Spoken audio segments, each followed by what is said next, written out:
Good Lord, the hair. Hello, hi, hey everybody. If this is working well, then you can still hear the time writer. Let's turn the time writer down. We might put some State Azure on. How is everybody doing? Welcome to normal everyday live stream. This one on YouTube though. So we're going to have a whole bunch of people. I saw Nathan, somebody threw us a couple of bucks to say thank you. You are welcome. Thank you for supporting the channel. Azure Aben, I resemble that remark. And gosh, yes. Hello, hi. Normally we hang out on Twitch, but I'm well aware, SJ Orr, thank you very much. Greetings, Damon. I love the fact that I'm seeing actual people's real names. That makes me very happy.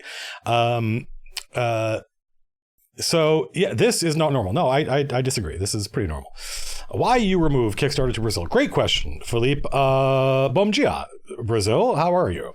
It's because there's like a 80% chance any package we ship to Brazil just doesn't get there. So the shipping company that we deal with is like, no, that's not a good idea. We don't like to do this. And so it's like, fine.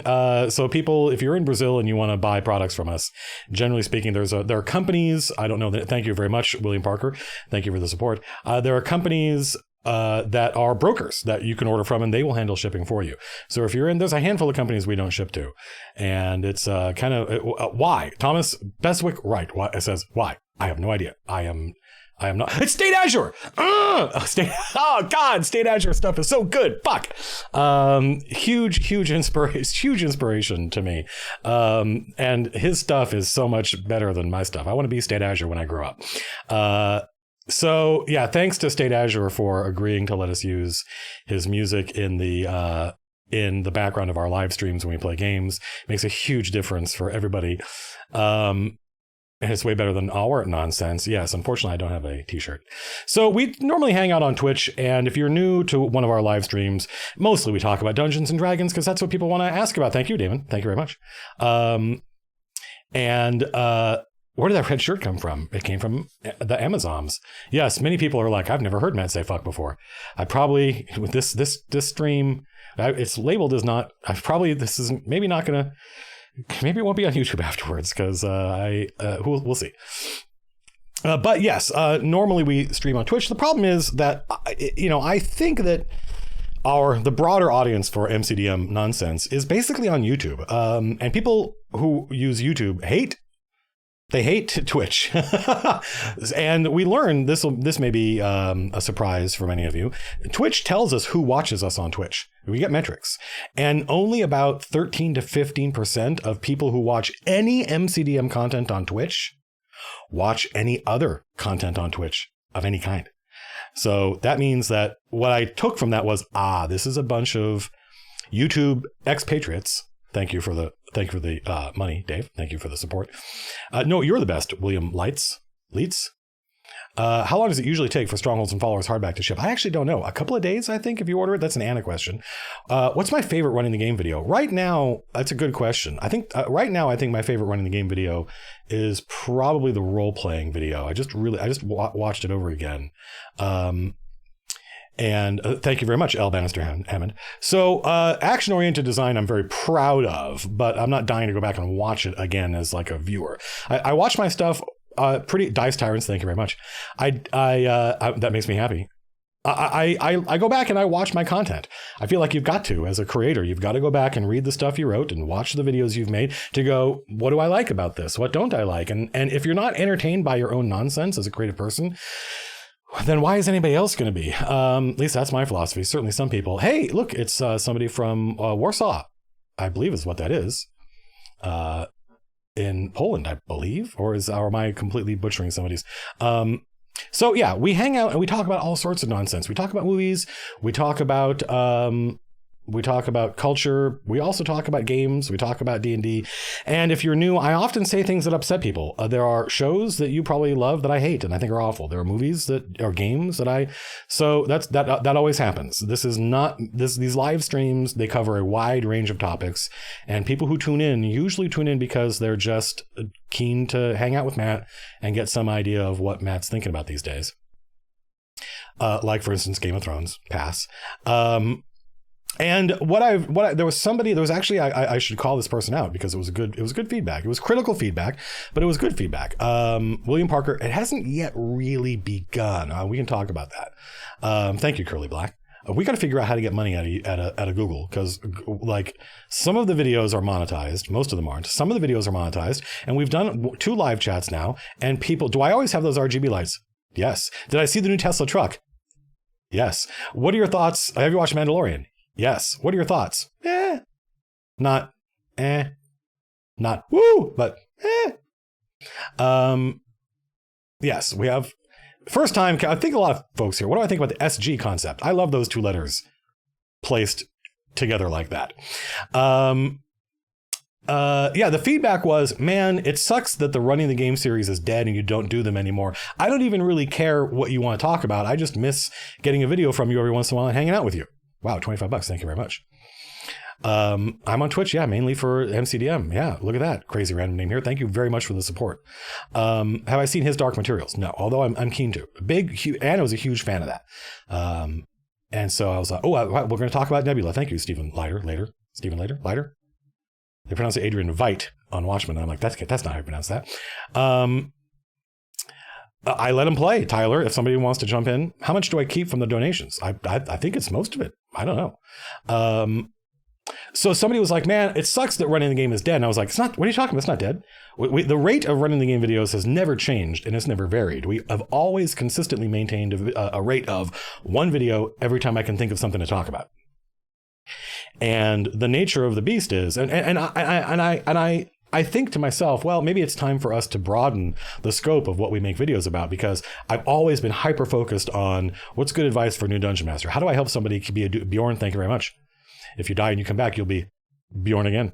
That makes me happy. Yeah, just say yes. Can't hurt. So, am I enjoying any new YouTube channels? Ooh, yeah. There's a woman I think she's in Poland, and she's a fashion designer, and she's awesome. And she does a bunch of, she's basically like, I watched this movie set in the 1700s and they got everything wrong. What do I think of Dungeon Crawl's classics? Seems cool to me. I've looked at a lot of their stuff, but so this person was saying, man, it sucks that you don't do running the game videos anymore. And I'm like, what are you talking about? We do like 1 every 3 to 4 weeks now, which is about right. I think that's about the right pace. There are lots of YouTube channels that make really high quality content that don't upload that quickly and that often. And I'm really proud of the videos that we do these days. They're much better than the videos we did before. It used to be if I made a 40-minute video, it's because I had 20 minutes of stuff to talk about and I just danced around it and repeated myself over and over again. I have not, Chelsea. I don't consume D&D content. I try to generate it. My mom that's something she wanted to do. Correct. Wow. Yes. A good call, Pet Eye. Thank you for the support. $5. Look at that. Thank you very much. Such a Ouija waiter. If I had to make a cheesy pulp RPG game, not necessarily D&D, what's setting time people? Well, if you say cheesy pulp RPG, I'm probably going to do something in like the 1930s. I definitely have like a cheesy pulp RPG game. Cheesy pulp RPG game. I definitely have a, Challengers of the Unknown 1960s, normal people doing science fictional stuff. First adventure probably be a ripoff of Fantastic Voyage. And I've got a character and a cast. I've already written dialogue. In fact, I could read you if I could. It's probably at home. I probably don't have it synced in Dropbox, but I had a fiction I had written for a video game my friends and I were working on that was going to be I'm behind on chat. Matt, Nathan Marcano. I appreciate the high quality of the content. Thank you very much. I will let you, they were probably going to watch this, so they will see your feedback, Nathan. Thank you. So this person was like, man, I just miss getting Matt Colville content. And I was like, oh, yeah, that's probably accurate because, very few people, Matt Colville is a god. No, that's not true. False. I was trying to think of who I was going to say. I was going to say, no, that's Frank Zappa.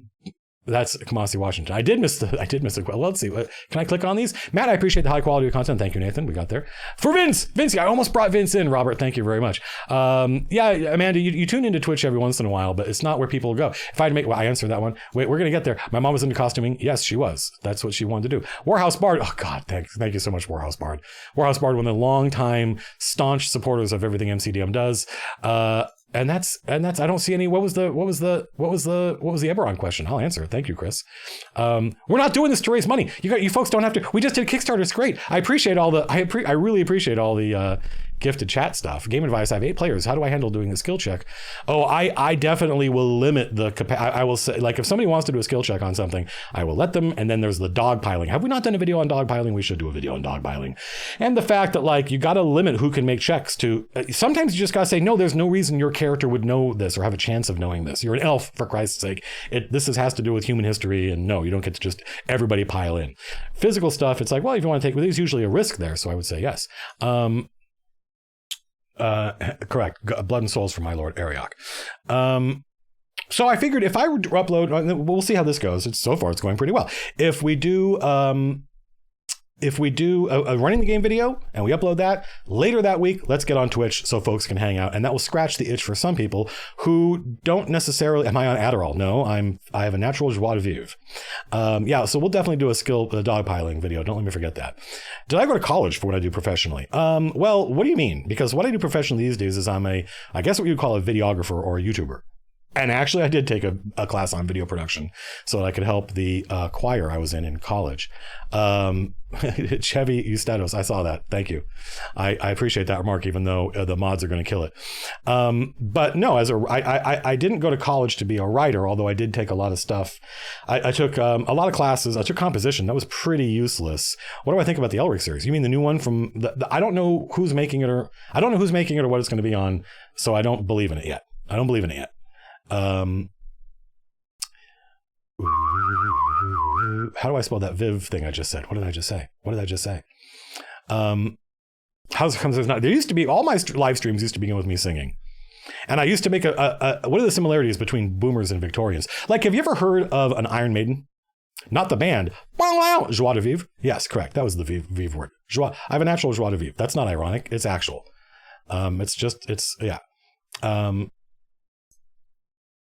Thank you for all the amazing work. Thank you. I saved the hobby for you. No, you would have got there on your own, Jason. You just didn't know it.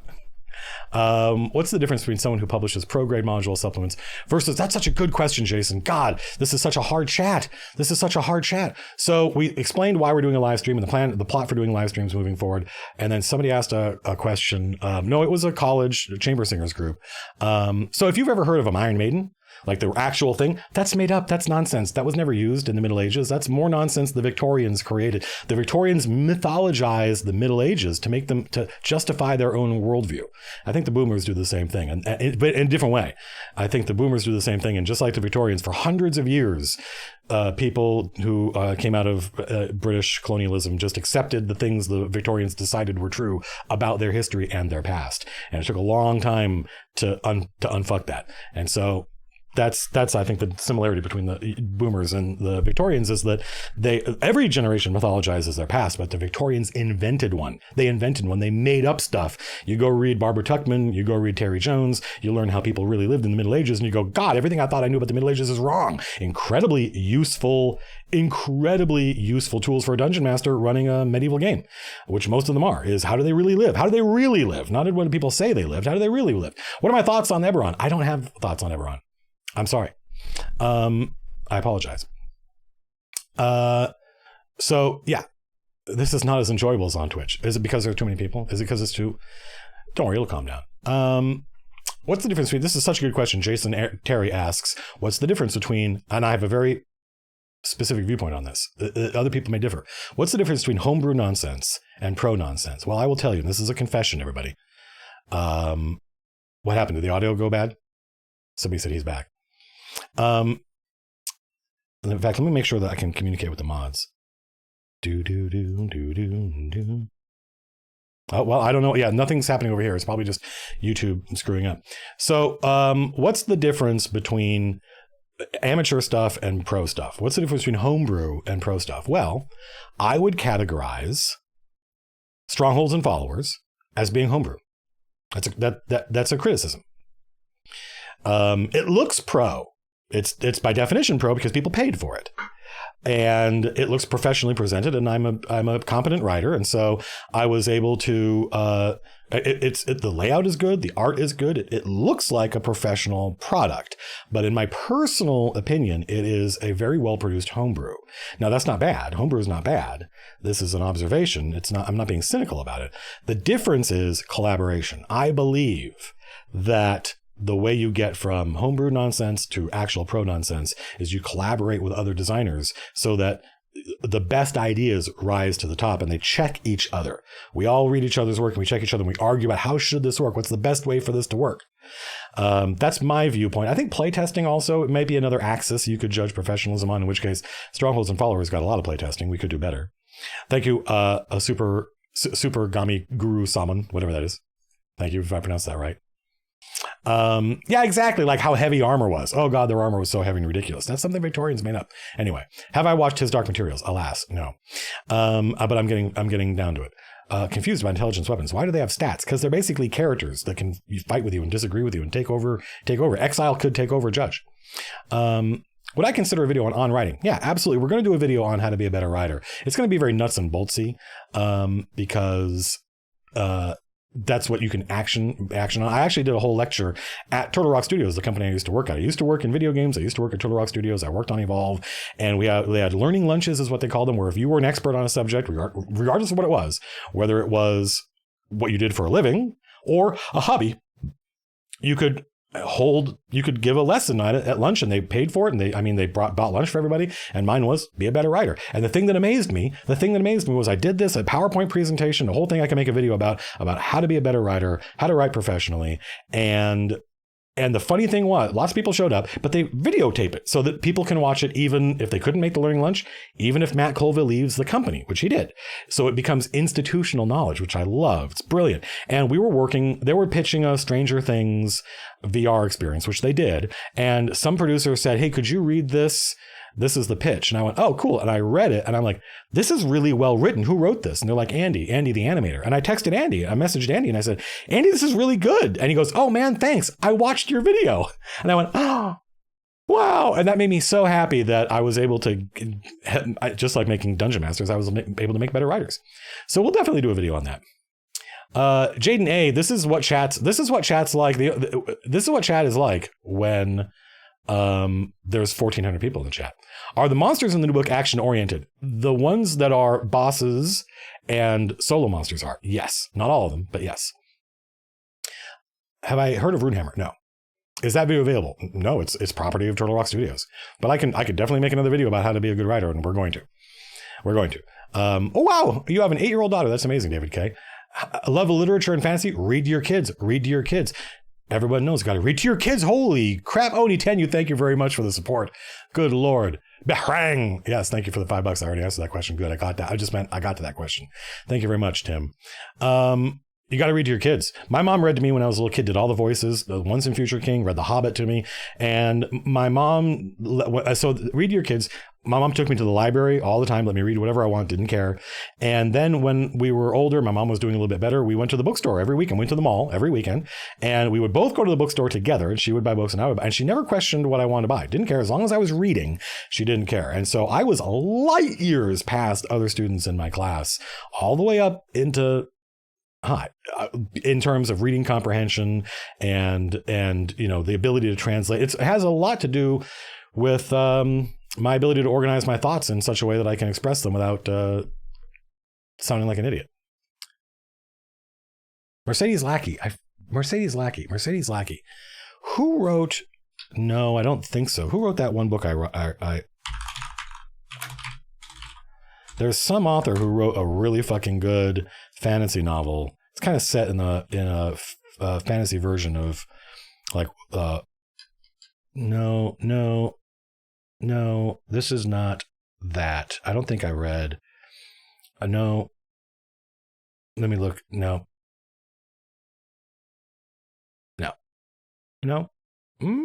God, Mercedes Lackey has written a shitload of books. No. I was thinking about something else. Alas, no. Well, I've popped out chat and I've blown it up. So it looks, now that I've worked with an Illrigger for 20 seconds, well, Etienne, the Illrigger that we are dealing with privately is very different than the one you see. Like as long as Anna's happy, I don't worry about. And like, I think that right now Slim is the one that needs some attention. And that's just because I gave him an item that I should have redesigned before I gave it to him. So that's not an issue. Higher level retainer rules, yeah, we'll probably revisit those. People really like the retainer rules, and we're definitely going to revisit those at some point. No, not the vorpal weapon. The thing that gives him bonus damage, which I think we're going to make it like once per round. He gets 2 extra dice. I mean, Chevy, nothing you could possibly say isn't stuff I've already thought about myself. So I just feel like it's just, it's things I already think. Drew, thank you for the support. So yeah, we're just most iconic magic item. It's probably Hand of Vecna, right? Got to be Hand of Vecna. Yeah, it was the Psionic Crystal. The Psionic Crystal was only supposed to work a certain way. The Iron Tower trilogy, my friends read that. I never really got into it. So, but we're definitely, Sam, thank you very much. We're getting ready to revise Illrigger again. A huge revision in 1.3, and now we're getting feedback on it, and I pretty much know how to tweak it. And I think 1.4, which is the revision to 1.3 based on feedback, which is going to be a pretty minor revision, will be the one that turns into Illrigger 2.0 that we send out to everybody, and it'll be free. Is this our first YouTube stream? No, we've done one before, I believe. What's the really good novel I was thinking about? Fuck. Okay, I'm not going to be able to look up because I don't remember the name of the author or the book. An Illrigger specific stronghold. Yeah, I think that would be cool. So there was a book I read that was really good, and it was set in kind of a fantasy Wales. It's Gaelic, and it's about this love triangle where this sister of a noble lord falls in love, and her brother, I think, ends up sexually assaulting her, and she gets pregnant via this and kills herself. And basically these 3 people curse themselves in this horrible thing that they've done, and they're cursed to reincarnate over and over again in the story until they figure it out, Catherine Care, that's it, Aria Flame. And I was like, this book is fucking good, yo, god damn. And I remember when I would describe what's going on, I just took a whole bunch of plot and condensed it down to a really incredibly tiny bullet. And when I would describe this book and the plot of what's going on to my male friends, and I'm like, yeah, and this horrible thing happens to this woman, and her brother assaults her. I didn't say assaults, I said what happened. Yeah, we have chat police, bro. Oh yes. And it was this, and then she's pregnant, but she's in love with this other person, and she murders, and she kills herself. She walks off, and all my male friends went, oh. But actually, that's not true. It's not just that. I would describe this to like the girl I was dating, and she was like, oh, like that. And then I would describe it like to her mom, and her mom would go, mm-hmm. No, so something happens. Something happens between the early 20s and late 40s, early 50s, where you know more about the world, and the world makes more sense, and all these horrible, tragic things seem more like the way the world works. And I was like, oh yes, all right. So yeah, Catherine Care. I don't remember the name of the book. I should go back and read it again. In fact, I'll just fucking look it up. You can't stop me. It's my stream. I can do what I want. Devari Chronicles is definitely the name of the book. Is the name of the series, rather. Daggerspell. It was Daggerspell. And I remember buying Daggerspell and thinking, what a cheesy name. What a cheesy name. This is going to be really cheesy and like the Belgariad or something. And it was not cheesy. It was really good. And only one of these, the great thing about it is these characters are reincarnated over and over again, but they each take different roles. Like the woman is reincarnated, but she's not always a woman. And it's only one of them is cursed to, I think he's like the wandering Jew. He's cursed to live forever. And so he's the only one that knows what's going on. He's trying to make it right. And every generation he meets them, he goes, oh, this is another chance to make it right. And he screws it up because he doesn't always recognize which one's one. I was like, oh, so good. State Azure. Oh, you stayed through this whole thing. Thank you very much. Thank you very much, State Azure. Pat. Thanks, Pat. Yeah, the Belgariad is great. How important is humor in your games? Humor, the critical component of humor. If you're talking about, like, I don't mean table talk humor, I mean actually funny things happening, is that humor makes things real. The Wandering Jew. Cursed to, yeah, go look up The Wandering Jew. Basically, like, yeah, somebody made immortal. Cursed to be immortal. The great thing about humor is it is what makes something it's what takes drama and makes it relatable and real. If the movie The Thing by John Carpenter didn't have any jokes in it, it didn't have any, not jokes, it doesn't have jokes in, but if the Thing by John Carpenter didn't have moments of real humor that make you just piss yourself laughing, it would not be as scary, because it wouldn't seem as real. It wouldn't seem as real. So that's the purpose of humor. I often have NPCs in my world that are funny. I often have NPCs in my world that are light comic characters. And that's not because the campaign is a comedy. It's because that makes it more real. Because real people have sense, and gallows humor, for instance. Priest is my new favorite book. Wow. That makes me happy. Got to finish that third book. You said the same thing twice, and you paid $20 for it each time. Thank you for the support. Any update on the next book? No, I'm getting slowly back into the mode of actually writing it. So it's going to happen. Paul, thank you.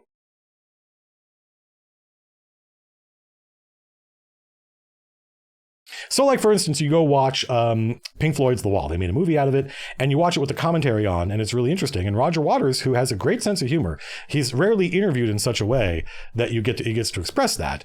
But you go watch The Wall by Roger Waters, and he says, my big criticism of this movie is it's so dour. It's so unrelentingly dour. You need humor, and he's completely right. He understands storytelling a lot better. You need humor to make it seem relatable and real. So I know it's far off, but what comes after Kingdoms and Warfare? Well, there'll be products before now and then. We're working on the Player's Guide to Capital right now. I don't think it's going to be called the Player's Guide to Capital. Hello, Anna's cat. The Player's Guide to Capital is, hang on a minute. Let's fire up. Now that I don't know, it's funny that people are complaining about the lack of music. So we are going to put on the State Azure playlist because it's like the perfect fucking music for all this stuff. I worked at State Azure stuff.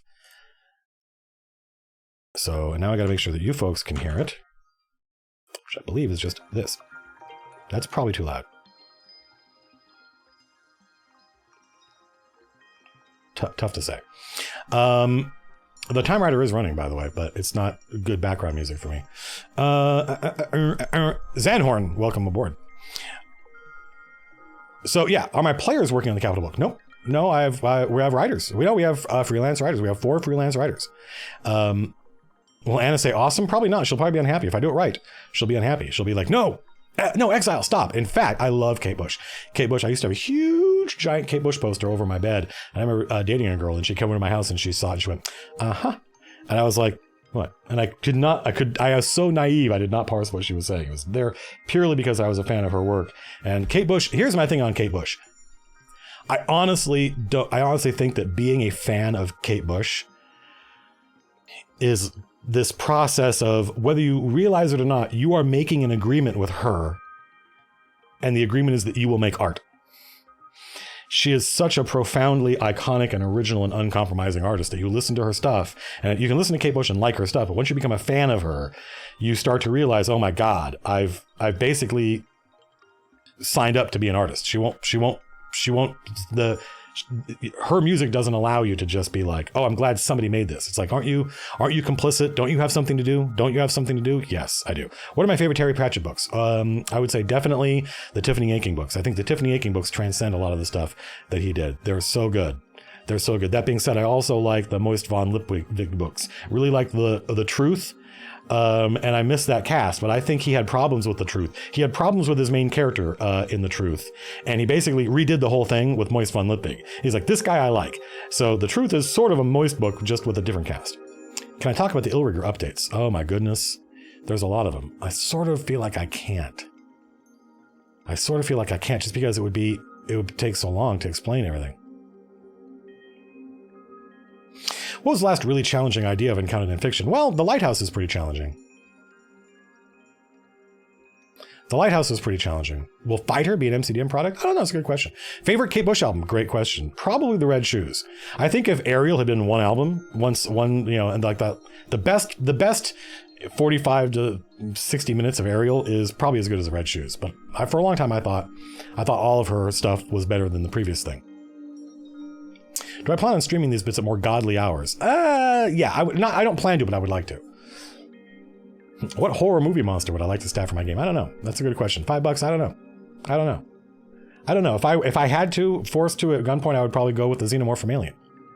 What fiction genres are we interested in doing future projects for? Oh, I definitely think we're going to be exiting fantasy and entering science fiction at some point in the next 3 years. How long do we stream for normally? That's a good question. Usually I would say between 1 and 3 hours. So we're only about half an hour in right now.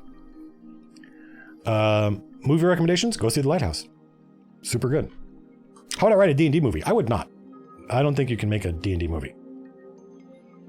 I think you can make a movie about, you can make a Forgotten Realms movie, you can make a Dragonlance movie, but I don't think you can make a D&D movie.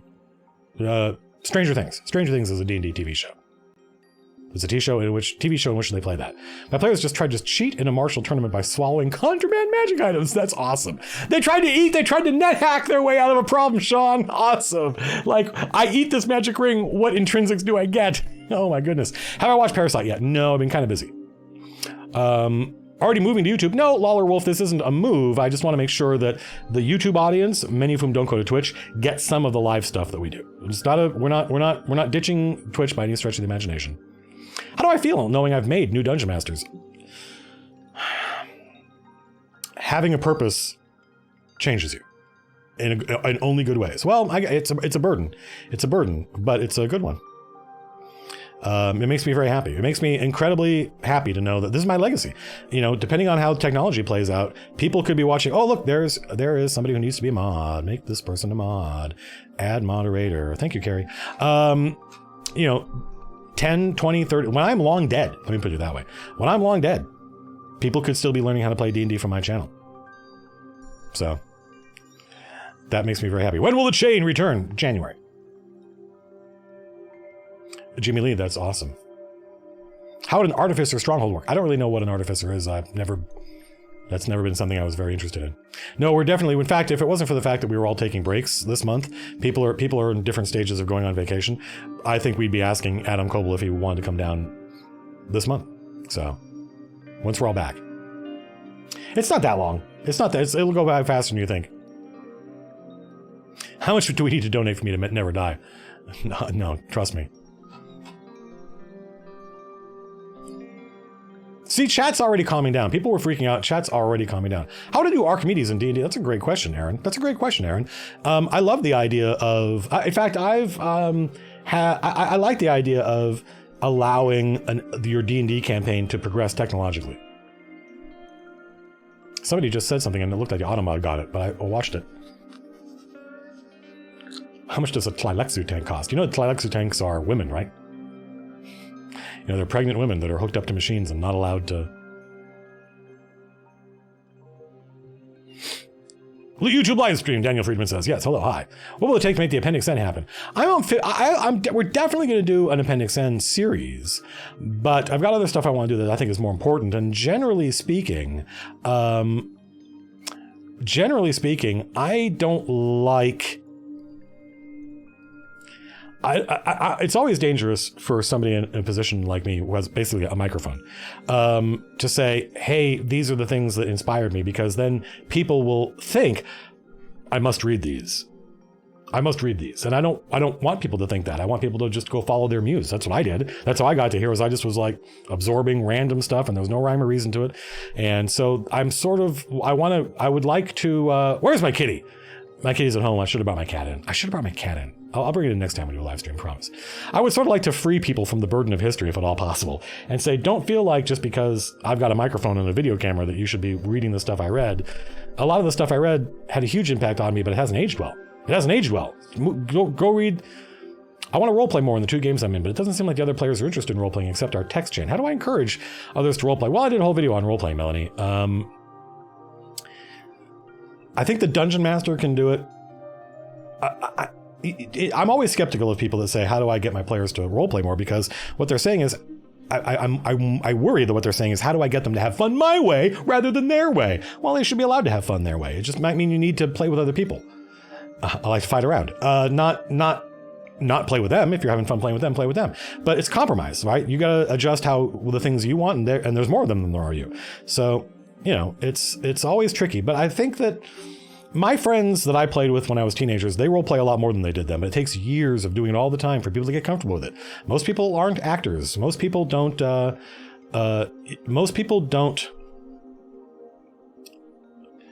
playing D&D with actors is very different. I think, than playing with anybody else, because actors aren't like normal people. Actors are the opposite of people. That's a quote. That's a quote. That's not a criticism. I was just being funny. Kabibi Kai, thank you for the $5, and I hope that the Leading a Creative Life video helped you a little bit, because it was an important video for me to make. Why did I make this? I miss yelling at the TV going, why did you make this, Matt? Your players will die from this. Yep. Nope. I get that a lot. The number of people who have said, Matt is going to kill all his players. And then that doesn't happen. The players always come up with a way to get out of it.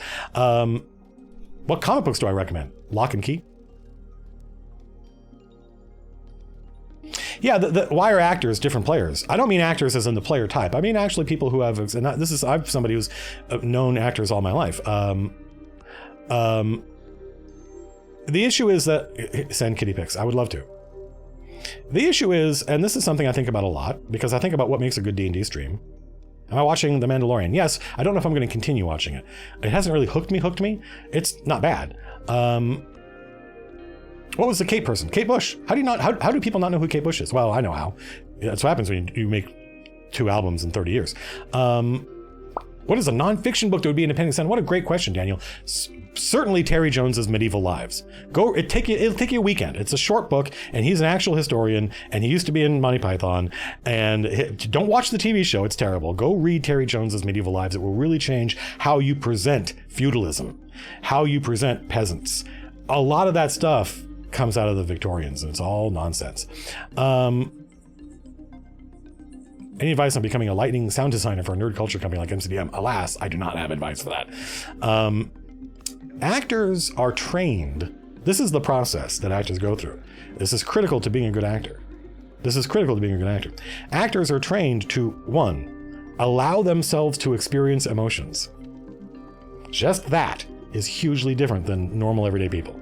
In fact, a lot of people, maybe even myself included, a lot of my friends, a lot of people I've known growing up, Terry Jones's Medieval Lives, they spend most of their time trying to avoid experience emotions. We got shit to do. I got work to do. I can't, right? But an actor's job is to, step 1, give yourself permission to experience emotions. 2, then get used to the process of expressing those emotions so that you wear your internal monologue out on your sleeve. And that creates a very different kind of player. When's the next Ratcatcher's book? I don't know. It's a good question. So just so you know, Fighter, exactly, I don't have 5, but it makes a very powerful, engaging Dungeons and Dragons experience if you can get all actors around the table, because they're all feeling emotions and they're all expressing them, and that can be a very intense experience, right? But when you've got one actor at the table and a whole bunch of other people who aren't actors, then things start to get weird. Do I remember the first hobby I left behind? Are people keeping track of these good questions? Because I feel like people are asking questions, and I'm saying that's a good question, and I failed to answer it. Good question, Rith Gaming. Any chance for more videos or recommendations for higher tier gameplay? I don't know that I have. I sort of think that the action-oriented design is about designing fights after 6th level. Why are we on Twitch? Well, Fakurdo, it's because the MCDM audience, just so you know, the MCDM audience is mostly a YouTube audience. So, and they can't be arsed to be on Twitch because they don't like Twitch. Twitch isn't as good as YouTube. YouTube is a better experience. I don't know about live streaming. And so, yeah, I wanted to make sure that if I upload a running the game video to YouTube later that week, let's get on Twitch and hang out and chat. 2 reasons. 1, if I just stopped live streaming on Twitch and just live streamed on YouTube, I live stream 2 or 3 times a week, the running the game audience on YouTube would freak out and be like, what are you doing? Where's this? I don't want this live nonsense. But a little bit of live nonsense I think is good. And then the rest of it can be on Twitch. So if you want the several times a week live experience, you go to Twitch. If you just want more Matt on YouTube, we'll do a live stream every once in a while. Would you ever consider doing another D&D roundtable discussion? I definitely would like to talk to other DMs. I think that can be very interesting. Like I talked to Dale Kingsmill, and we didn't really talk about DMing that much, and I thought that was interesting.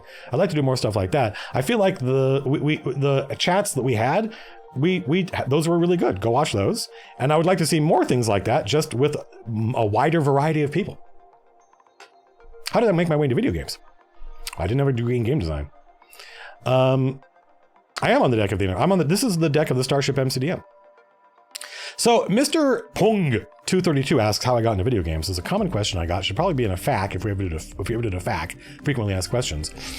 And the problem with that question is that when people ask, how do I become a writer? How did you get into video games? How did you do this? How did you do that? How did you start a YouTube channel? What they really mean is, how do I do it? How do I do it? And that's why I get sad, because I can tell you how I did it, but you cannot replicate it. It's unique. Dale would definitely be a guest star on the chain if she did not live in another hemisphere. She lives in 2 other hemispheres, I think. So yeah, I got into video games because I was already in tabletop design. I had a friend in video games, and he said, how's it going? And I said, I'm the director of the studio. I get paid this is about as much as you can ever get paid in this business, and I'm bored and there's nothing to do. He goes, why don't you come work on Mercenaries? And I went, okay. That's not something being replicated.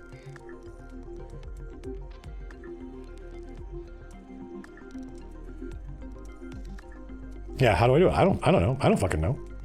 So, and then people go, oh, you have to know somebody. So I got into tabletop because I complained. I sent a nasty email to a company, and but I went to customer support, and unbeknownst to me, customer support was the guy that owned the company.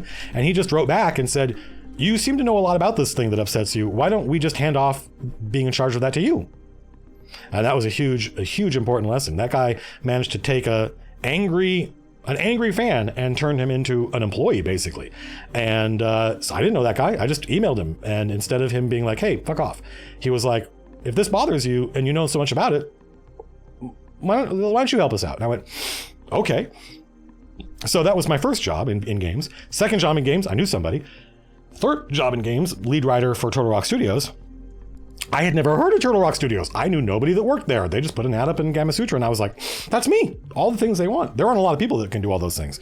And so I pestered them and interviewed there, and they went, nope, don't want to. I interviewed there. Have I told you folks interviewing at Turtle Rock Studios question story? I'm sure you've heard this before. You're welcome, Daraj Asden. It's important. It's important for people to hear that. You mentioned having someone dedicated arranging a economy.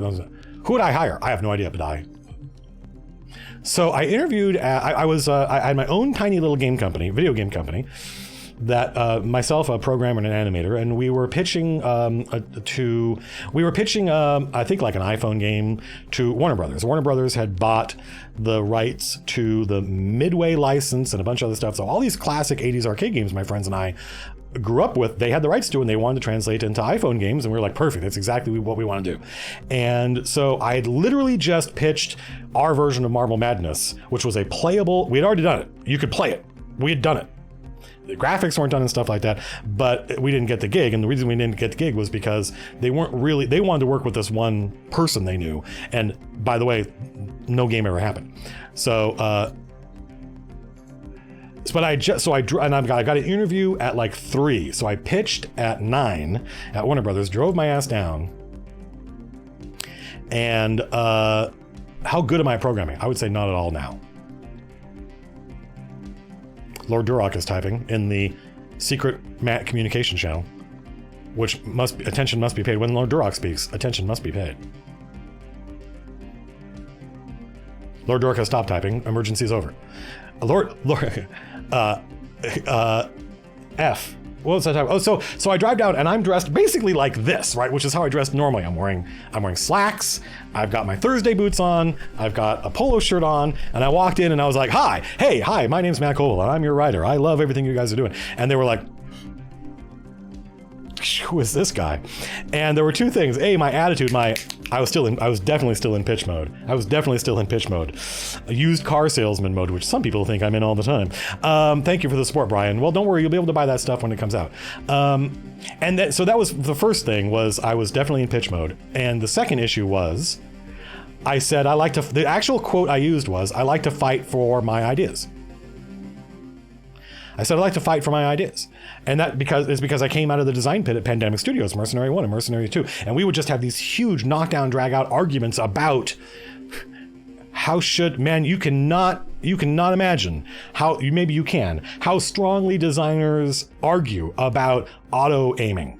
And how sticky should it exist? How sticky should it be? Should it be like, and we'll have these huge fights, but that out of that, none of us took it personally. If somebody said, that's a terrible fucking idea, what's wrong with you?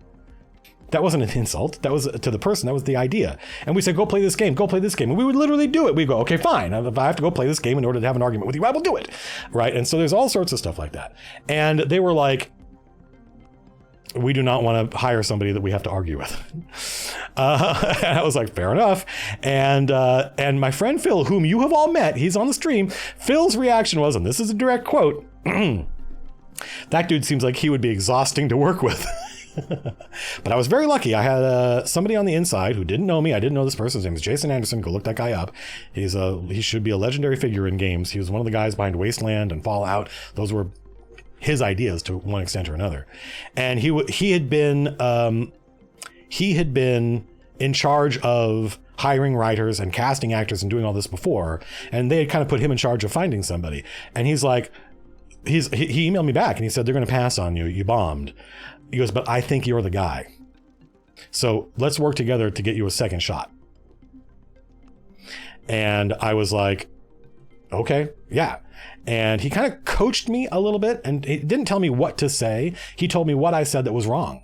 And I said, give me another shot, coach. Let me just meet Chris and Phil outside the environment of me being in pitch mode.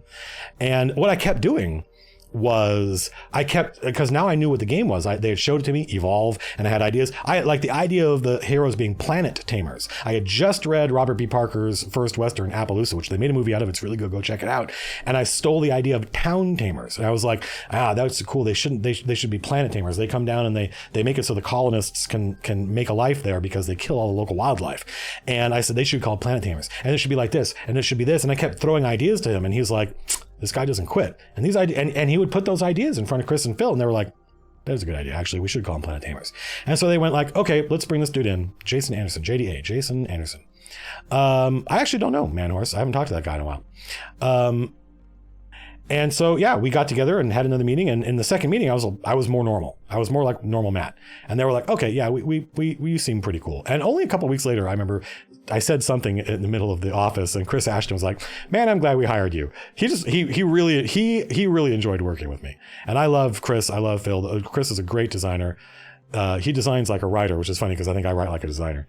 And you know, Phil and I had an incredibly positive working relationship. And I went to they invited us to their Halloween party, which was incredibly nice of them. And I went to it and I said to Chris, I feel like it's our destiny to work together again. Professional relationships like this should not die on the vine. You're busy, I'm busy, but we should find a way to work together again. And I believe that'll happen. I have no idea how. It is a dope level up. I have no idea, Jack P. I haven't played either of them.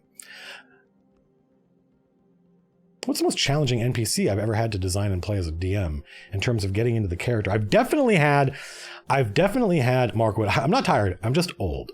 Mark, I need to cut my hair. It's really dry here, so it makes my hair frizzy.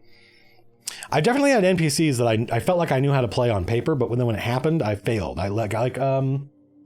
So a good example, if you watch The Chain of Acheron, is not Lady Antonia. I felt like I did pretty good there. Not Lady Violentia. I felt like I did pretty good there. And you're going to get to meet. In fact, I think the heroes are going to get a message from Lady Violentia.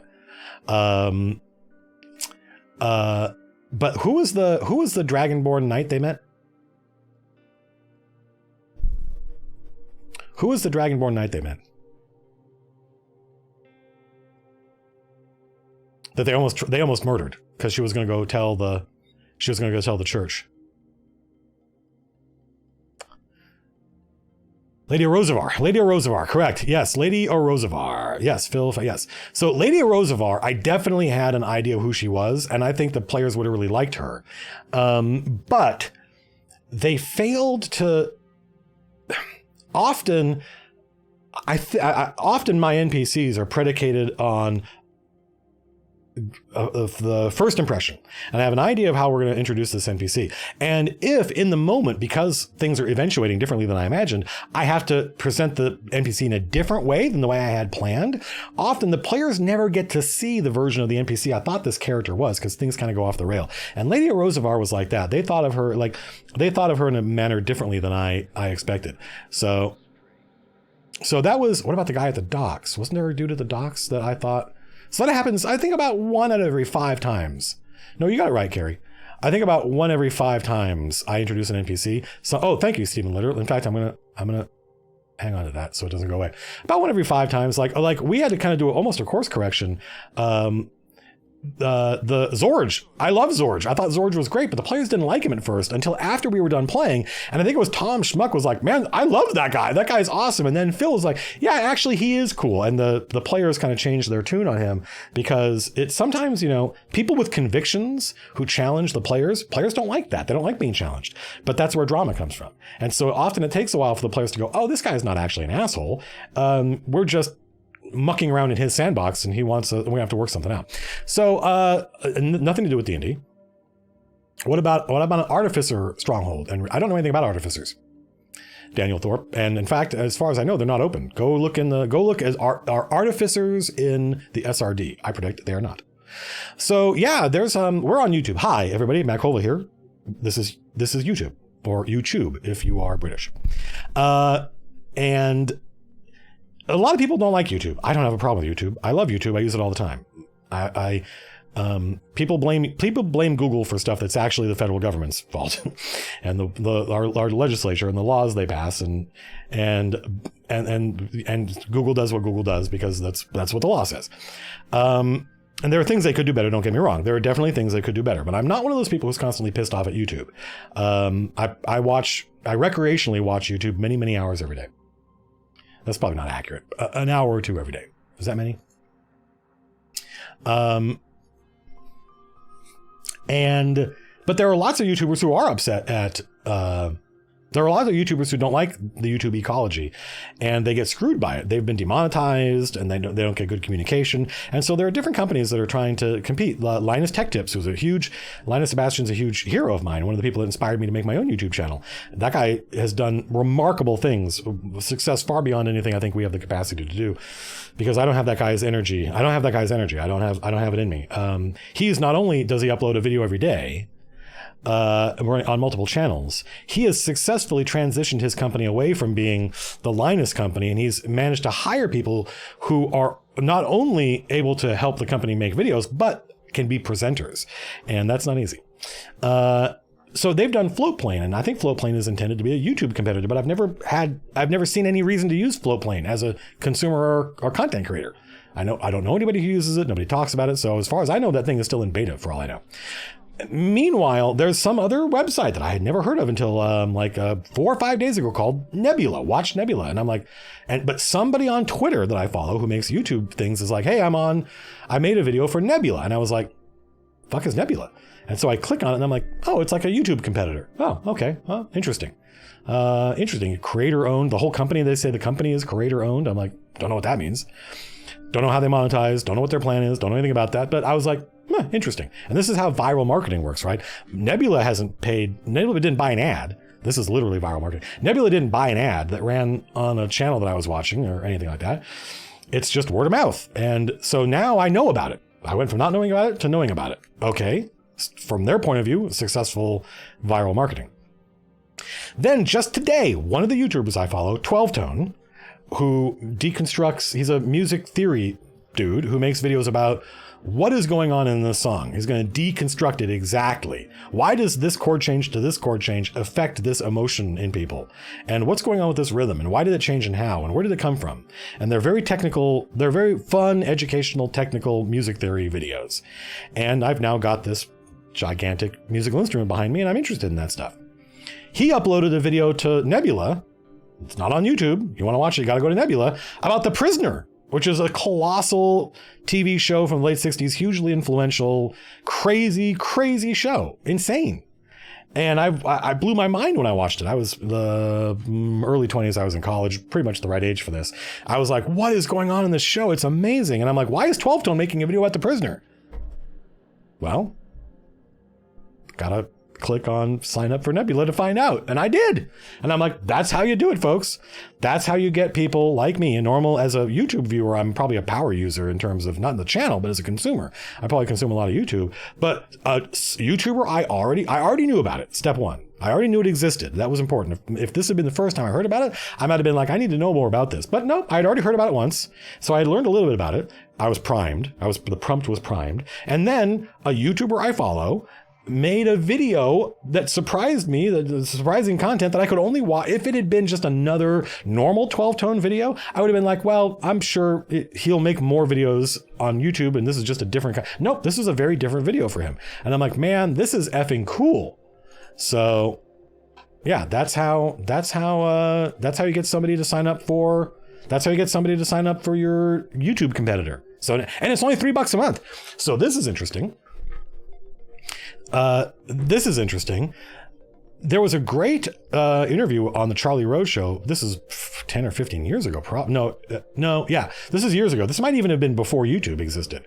There's a great interview with one of the VPs from Google on the Charlie Rose show. And he's asking her, what are the challenges facing Google right now? And she's like, monetization, generating revenue. And he's like, what about ads? And she says, well, it's not clear to us that advertising is going to work on the internet. All the advertisers assume it's going to, and so they're spending a lot of money. But it may turn out that people don't watch ads on the internet and then spend money based on that. That may just not be how things work. In which case, we got to have a different model. And she's like, he says, well, how else are you going to do it? How else are you going to do it? And she's like, well, we have to charge for our services. And he goes, what does that mean? You mean like your enterprise stuff? And she goes, nope, I mean like search. And he was like, what? You're going to charge for Google searches? Thank you, D. Holloway. I see that. You're going to charge for Google searches? And she's like, yeah, it's our number one product is search. He's like, how's that going to work? And she goes, well, how many times do you search for Google on Google? And he's like, I don't know, a couple hundred times a month probably. And she's like, right, well, so imagine if it cost you a tenth of a penny every time you did that. And he's like, oh, well, that'd be fine. Right. And she's like, yeah, there's some value. There's some number. It's going to be different for each person, but there's some number that you would be okay with because it's so little. And for me, $3 a month is like, sure. Yeah. Are you kidding? If there's going to be good content on there, I'm in anticipation of having to cancel it because it sucks and I hate it. That would not surprise me. But for $3 a month, I was like, yeah, I'm willing to take a risk. That is low. That is is this gonna be uploaded to YouTube? I don't know. It's a good question. I swear in the live chats. Carlos, I don't really hang out with those folks anymore. It's kind of like, imagine like I moved. That's the equivalent, basically.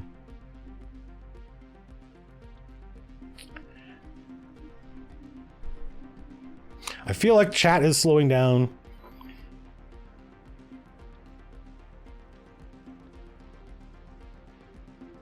Which means I think things are normalizing,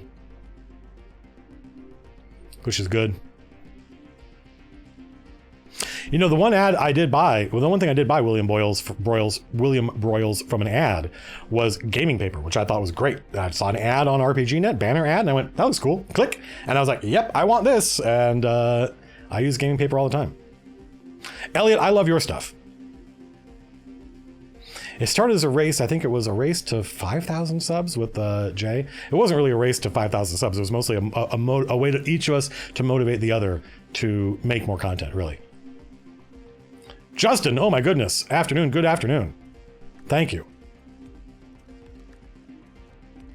Listen, you just being here in chat, Justin, is, we appreciate that. Thank you very much. Thank you for the support.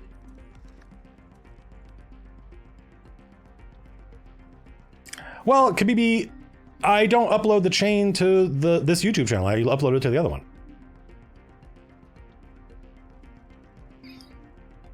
Well, we can't stop you, Jamie. If you guys want to get together and hang out, knock yourselves out. I don't even know what that is, Aspiring Hermit. I apologize. No, Tyler, I take world building really seriously. Although, I mean, Paranoia, right? Did you folks watch Paranoia? I thought that was a big hit. Does low magic ever appeal to me? Oh yeah, all the time. After the chain, I think probably whatever happens after the chain is probably going to be pretty like low magic. Hollow Knight? No, but I would play Hollow Knight. I like games like that. Do I like to ski? Nah. No, I don't think I could do it. I would probably kill myself these days.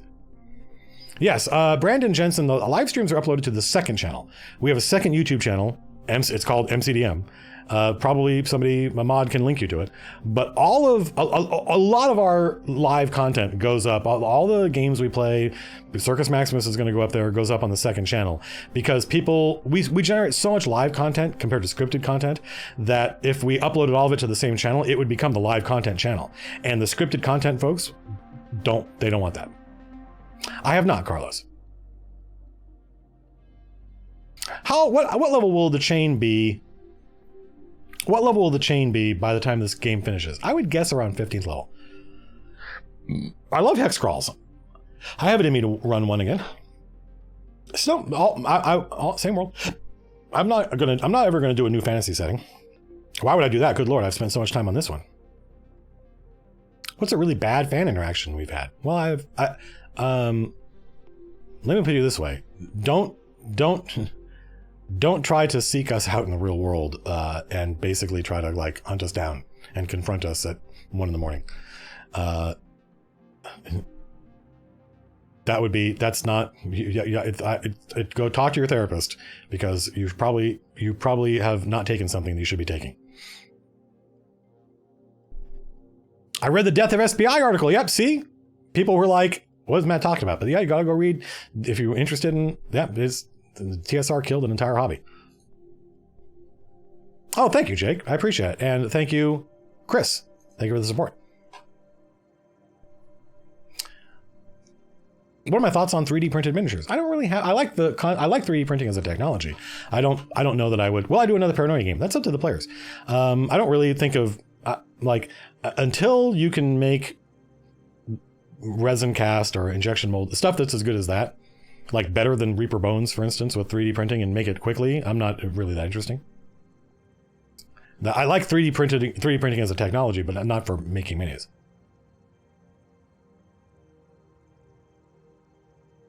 How do I have such great hair? Genetics.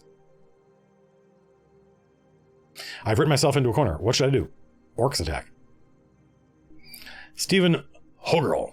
Could I explain? Thank you for the support. Could I explain celestial elves more in depth? Well, in my setting originally, when we were playing D&D in my setting, you couldn't play an elf. Elves were demigods. But then I started to cool on that because I felt like I want the players to open up the player's handbook, and if it's in there, it's in my game. And so I compromised, and I didn't kill the idea that the elves were demigods. I just decided that they created, as part of the demigodhood, they created these servitor races. They created the wood elves to tend their gardens. They created the high elves to organize their libraries, and then they left the world and leaving these species behind. So I can't say more without spoiling some of the deep secrets of my campaign setting. How do I create continuity in my worlds? I just keep making content and try not to contradict anything I said before. Laura Jurox says that Dale is in chat, but that was some minutes ago. And she's like, I've heard all this before.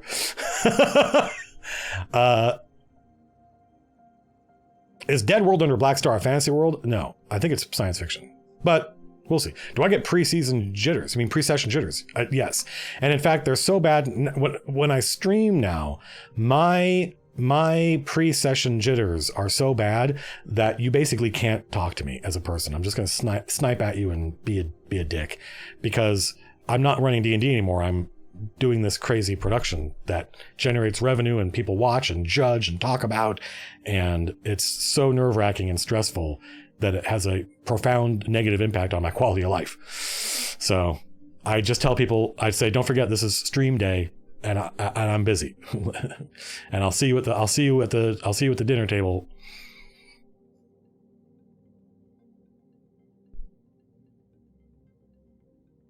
No, Ainsley the Tower. People are going to be on break. People are going to be traveling.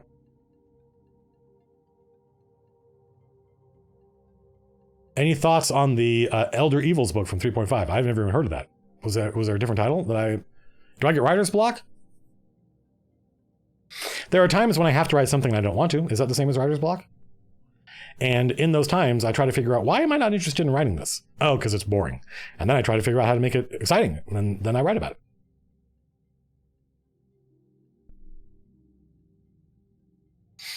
Well, thank you, Christian.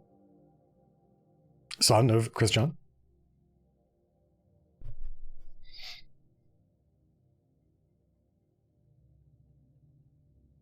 What do I think about having a mysterious NPC who is actually the DM? What? How are they not gonna know I'm aren't all NPCs the DM? Yeah, I don't drink, Dan. Hello, Lay. Well, thank you for hanging out with us. Forever subbed. Well, that makes me happy. Thanks for stopping by and saying hi. What do I do if my players talk around in circles about things I want them to talk about? Well, that's, you can award inspiration for if they are, you can use other tools to kind of, don't forget, as a DM, you can always just say, hey, that's a cool idea. You should try that. So to get them to stop just going around in circles. Or you might just say, folks, you're going around in circles. You don't like, you're also sitting at the table. Do I get high? Well, weed is legal. Cannabis is legal here in California.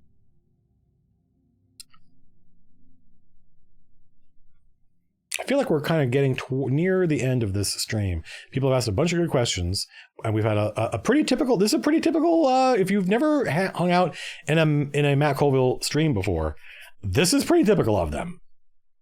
Are we having a falling out with Twitch? Nope. I don't like YouTube. To me, streaming on Twitch, streaming on YouTube, no difference. But the MCDM community is a YouTube community. If people are on Twitch watching the live stuff, it's because they got there from YouTube. And many of them don't like it. And many YouTube people never go to Twitch and don't want to go to Twitch. So in order to kind of keep them engaged and make sure that they get something, since we do running the game these days is usually once every 3 or 4 weeks instead of 2 or 3 times a week, because there was so much to talk about when we started, and now we have talked about those things. So the rate of videos has gotten a lot more reasonable and manageable, and the videos have gotten, I think, a lot better, but less frequent. So let's have a live chat every once in a while, not every week, but pretty much if we upload, you'll get used to this. If we upload a running the game video, probably that Friday night will be on YouTube.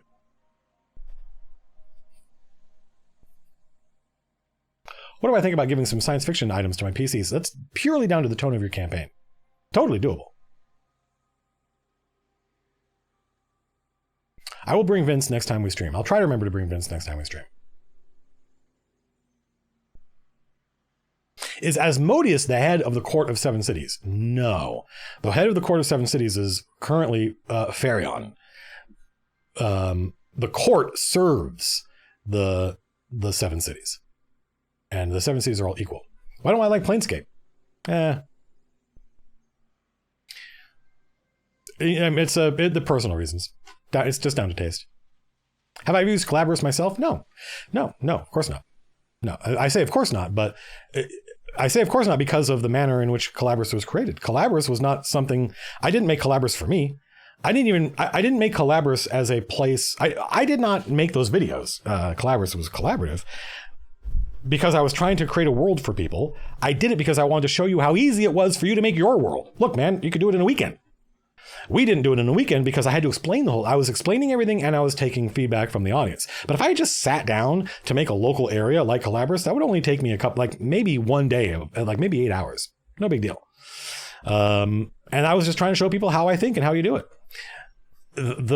And as a result, I think of that video as a failure, that series as a failure. I do not think it made it. I don't think people watched those streams and now those videos and thought, oh, I could do this. Yeah, let me go make a world. I think mostly they thought Collaborus is cool. I want to play in it. Why doesn't Matt do anything with it?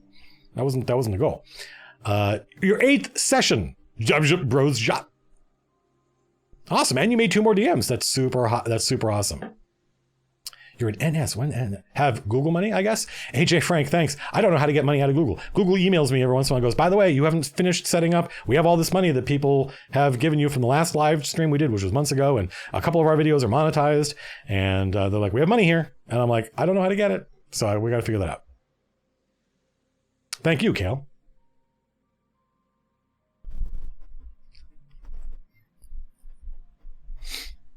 Stephen Ezel, I would not, but I would encourage somebody else to.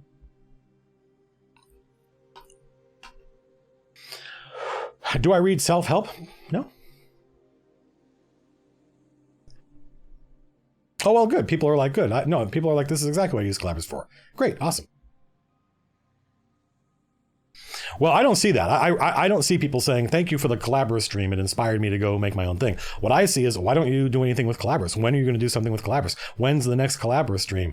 Don't you use it? And I'm like, no, I made it as an illustration. I agree, Bad Eye. I think the next Reddit a night shift. Oh, I thought it was a place. I was like, New Scotland. I think the next Running the Game video, I had an idea what it was going to be, but I think it's going to be about downtime. I don't think I've done a video on downtime.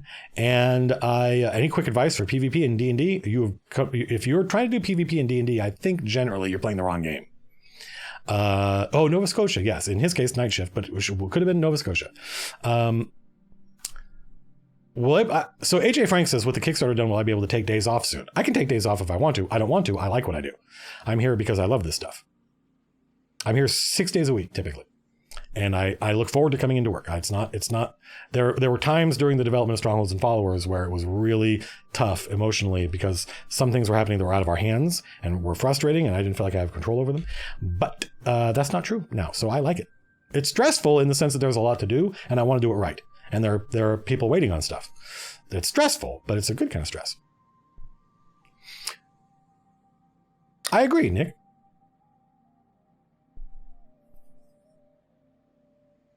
Well, that makes me happy, Kale.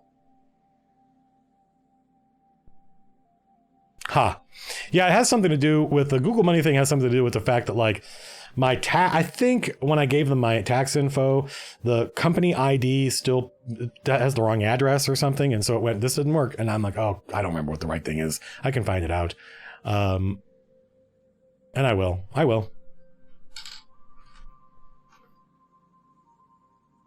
Is a final battle with Tiamat a bad idea? No, in fact, I think that's what Tiamat's for.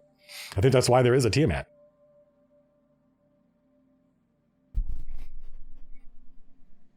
Have I read the new Eberron? No, I'm not an Eberron. No, I mean, there was only really one D&D setting that I really loved. That's not true. There was one D&D setting that I thought was really, really awesome as a player, even as a dungeon master, but only really one that I fell in love with. And Eberron's like, I'm sure people are happy with it. Knock yourself out. Caleb, we try to avoid asking questions like that just because there's no real answer. My mind doesn't work that way. Did I miss the Strongholds and Followers postmortem? No, I wrote a whole script for that and then I ditched it. I didn't ditch it, I just haven't recorded it. That's one of those problems. Trying to figure out how to post-mortemize Strongholds and Followers is a slippery slope because, it was such a big undertaking. It was such a massive, mammoth undertaking that you could slice into a million little pieces. My favorite the only settings I ever really gave a shit about were Birthright and Dark Sun. And if you have a question about anything that's not Birthright or Dark Sun, my answer is eh. And if your question is Birthright or Dark Sun, my answer is yeah, they were cool.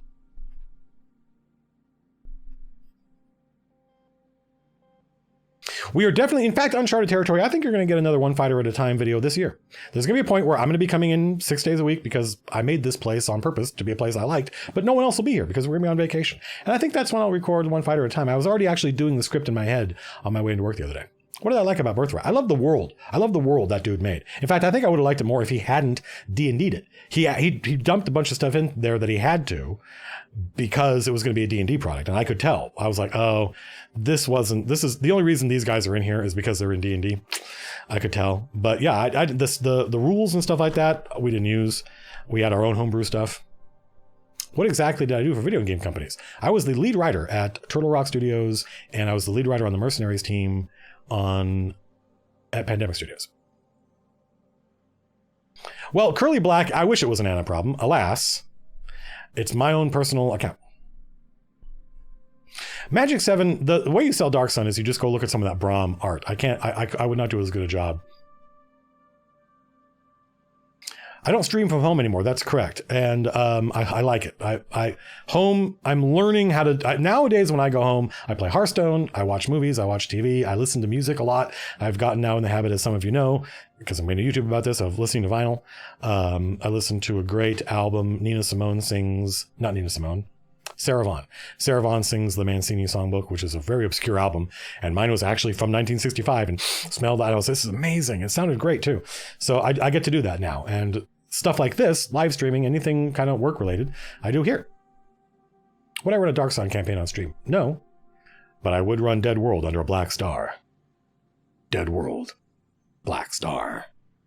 Nina Simone is amazing. Never say anything bad about Nina Simone. I would not run a Tolos game, but I would run a Capital game. Have I read Curse of Strahd? I'm sort of mining it right now for ideas for the thing. Jean Val, I'm sorry, somebody already asked that. What a quote from? Did I just quote something? Or did I just say something that sounded like a quote? Why do I like Hearthstone? I like collectible card games, and it's like Magic the Gathering if it lost 800 pounds. What the fuck is Dead World? It's a dead world under a black star. What's my rank in Hearthstone? I don't know. I've got, I'm battlegrounding now, which I love, and I'm at 43 something. 43 something. Will there be more Dune? Almost certainly, yeah.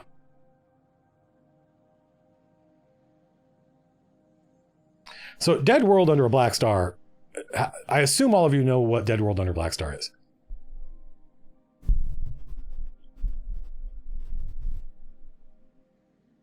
See ya. I think that's accurate. Yeah. Yeah, I try to avoid, that's one of the reasons I don't talk a lot. So Uncharted Territory said, has it settled in? Meaning, have I soaked, am I comfortable with the fact that I am now a D&D luminary? Yes. And that's one of the reasons I don't do things like talk about WotC's products, because I want to be able to buy a WotC product and read it and form opinions about the parts I like and the parts I don't, and not influence other people's thoughts on it, because that would not, I feel that would not be fair to the folks at Wizards of the Coast, because I have a very large microphone. I will make up your own, go read Curse of Strahd and make up your own mind about it. I create my own stuff. There are a lot of people, not everybody, but there are a lot of people who follow this channel, who follow our streams and our content and our books because they like the Matt Colville nonsense, right? And so I'm like, let's just do that. And let's kind of put up a firewall between me and the WotC guys, because I have so much fucking respect for those guys. Like, I think they did it they hit such a home, like it was so easy to screw up 5th edition and they hit a home run. So if I said, hey, let's talk about this book, I would be critical of it. And that would be unfair. People would draw the wrong conclusions. People go, ooh, Matt hate. I'm like, no. So that's why I don't do it, because people would draw the wrong conclusions. So yeah, that's the side effect of me being aware of the fact that I am considered a luminary in the D&D sphere. So I'm very careful. There are a lot of people who would love to hear me talk about this one product that came up from this company or this one product. And that's why I don't do it. That's why I don't do it. Super, super respect to all those folks. Greetings from the DM lair. What's the DM lair? A whole bunch of DM layer people just showed up and said greetings from the DM layer. And I don't know what the DM layer is, but I welcome all of you. A whole bunch of people just showed up from the DM layer. You can raid people on YouTube? I did not know that. So DM layer people, what do you folks want to talk about? You're new here.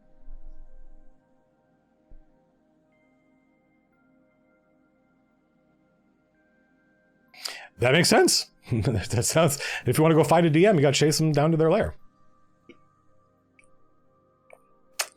Welcome, DM lair folks. My name is Matt Colville. Some of you may know me.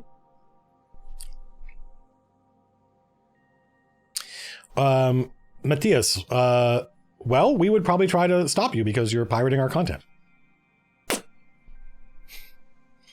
Like, you don't have the rights to that. People pay for the rights to that kind of stuff. Warhouse Bard says, and when Warhouse Bard speaks, attention must be paid. Hey, Matt, how do you feel about the whole YouTube experience today? So, like, initially, crazy, right? But now it's settled down, and now it feels like this feels like a regular everyday Twitch chat. So I don't feel like this is weird or unusual. It doesn't really feel any difference. Who are you? Who are you people?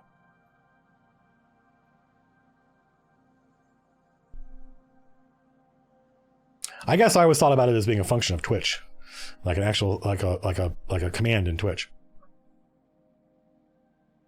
I would make campaign diaries. Well, keep it short and simple. I prefer Twitch chat. I can't tell the difference. This looks exactly like Twitch chat to me. This is a scrolling thing of people talking. I am the new number 2. Well, that sounds awesome, Marcus. I like positive stuff. Hello, Chili. Welcome aboard. Will there be a video about the process? Definitely. Any plans to make more 2001 videos? Definitely. Have we made any new music?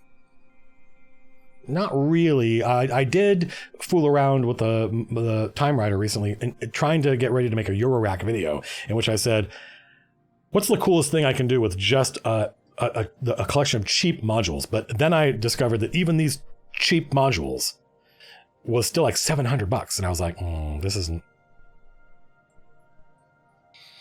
I don't really want to do an interview a DM series. I want to interview other YouTubers. That's why I wanted to interview Dale. I wanted to interview Dale, not because she's a DM, but because she has a YouTube channel. And so we talked about all sorts of stuff that didn't have anything to do with D&D, like Wolfgang, and her career as an actor. And I want to interview Dr. Cowboy Viking. There are a lot of people I would love to interview. Would I ever create an ancestry for D&D? Sure. Yeah, I've done that before. Do I ever get DM burnout? Oh yeah, absolutely. That's why oh, are you kidding? Yeah. What happened to the running a game about running a session for one player? Well, I want to run a session for one player and then do a video about it. So until that happens, how big do I want to go with MCDM? Fantasy Flight, I would say. That's the scale and scope of the stuff we'd be interested in doing. Games Workshop, not because we want to, not exactly the same things as they do, but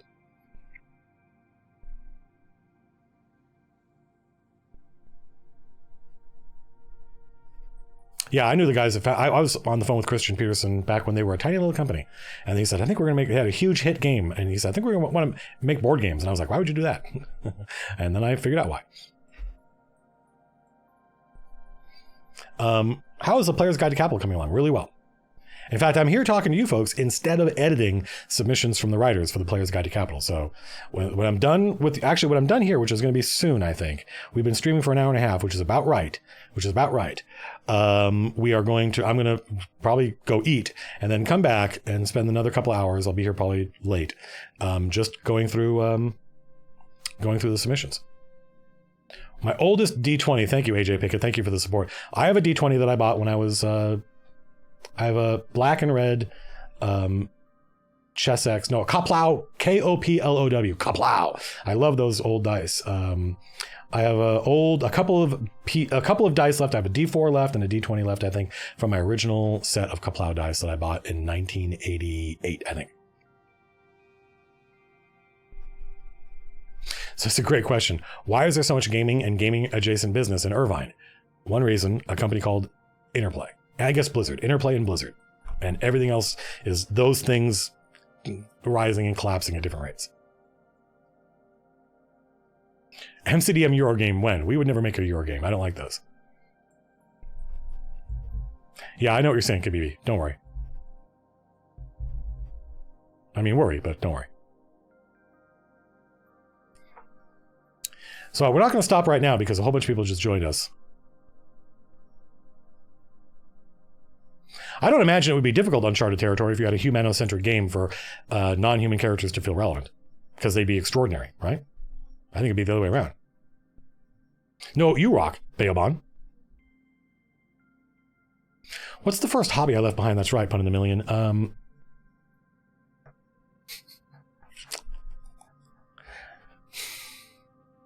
Yeah, somewhere out there are people who have photographs. Is that really a hobby? No, not really. That's not really a hobby. It's just a fad. It was a fad that I participated in as a teenager. That wasn't really a hobby. Have I ever left a hobby behind? Archery. I was really into archery for a while. Cycling. And in fact, I was trying to get back into archery when I got out of cycling because I lost a lot of weight and was feeling great. God. Yeah, I lost a lot of weight, feeling awesome. And I said, you know what I want to do? I want to get back into archery because I was really into it and I was passably good at it. And what I want to do is I'm going to buy a bicycle and I'm going to bike from my house down to El Dorado Park.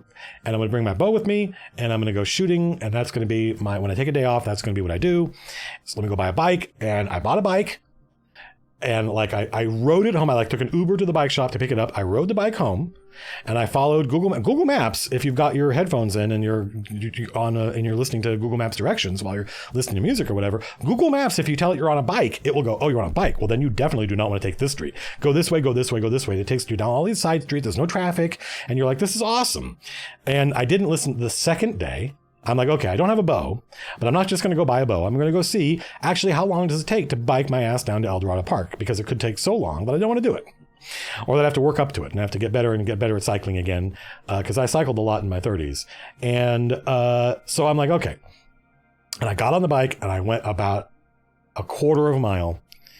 And I wasn't listening to Google. I was on a major thoroughfare, and traffic, there's no bike lane, and traffic was insane. And I'm like, I do not trust this. Something's going to happen. And so I went to go up onto the sidewalk, and the depression in the sidewalk that allows people to walk across the street. Well, that depression doesn't go completely flush between the concrete of the sidewalk and the asphalt of the road. There's a little lip, and the lip is literally like only that big. But my angle of attack was so shallow that my rear wheel caught on that lip and slid along it. And that basically torqued my bike and threw me off the handles. And I broke my right arm in 4 places. That's a very interesting break, the dude said. And that was no more archery and no more biking. So.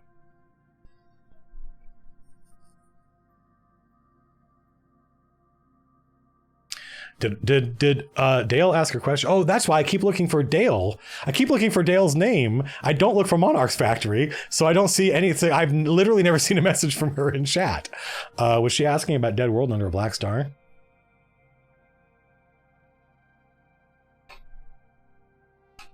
Yeah, that was interesting. That's something you do not want to hear. I'm really enjoying this. Vincent says, well, thanks for the $5. Can you tell a Toy Gun Assassin game story? Oh my God, bad eye. No, I was like, well, you gotta say, always leave them wanting more. We'll talk about my assassin story later, or my killer story later. Well, cool, Vincent. Maybe this will go up. Maybe we'll put up a thing that says, hey, stand by. This is adult language in this video when we put it on YouTube. It'll just automatically go on YouTube. I don't have to do anything. Am I done with cycling archery for good? I hope not. I hope not. How long ago was that wreck? 2 years ago. I feel fine now. It's just I went and got I was going to the gym with my friends 3 times a week. We don't do that anymore because I don't work there anymore. And then going to the gym 3 times a week, I got a personal trainer because I was doing okay in my life and I could afford it. And the personal trainer was awesome, and it kicked my ass. Like my first day back from the personal trainer, people in the lunchroom at Turtle Walk Studios just started laughing because it looked like I'd been hit by a truck, and I had this kind of like look on my face, and I just dropped a lot of weight and I was feeling amazing. And that was then, and now my life is so fucking different. It's so easy running a business that relies on my output.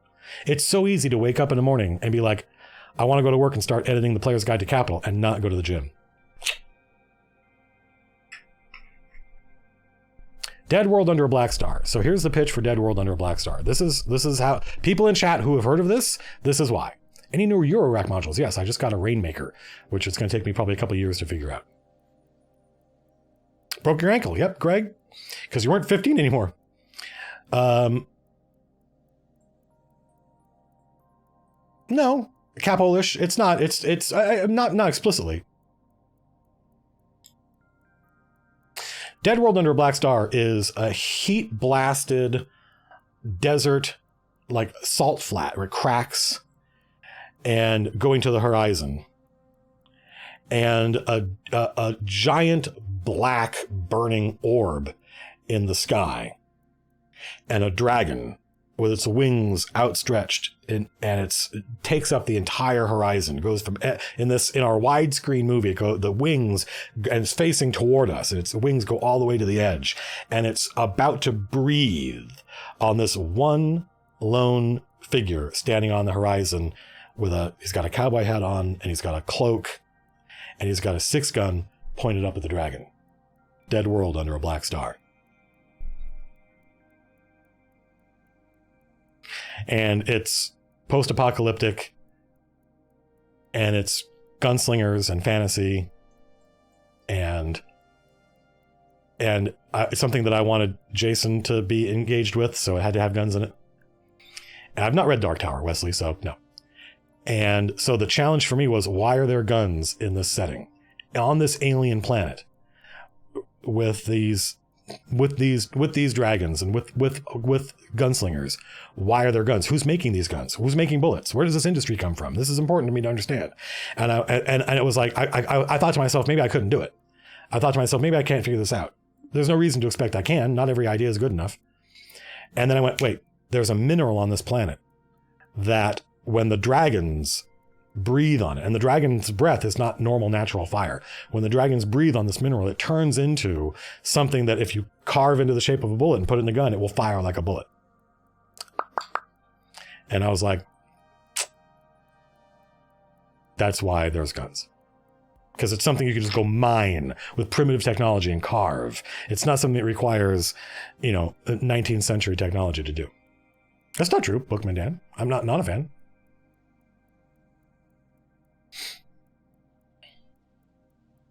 Jan, I don't know why that... sorry. I have no idea. Jan, sorry. So that's something that I would like to do. That's a product we would like to make. Dead World Under a Black Star. Post-apocalyptic, gunslingers, still magic, but maybe only psionics? I don't know. I'm sure everybody watching this is thinking, oh, that sounds like this one thing. Well, great. Knock yourself out.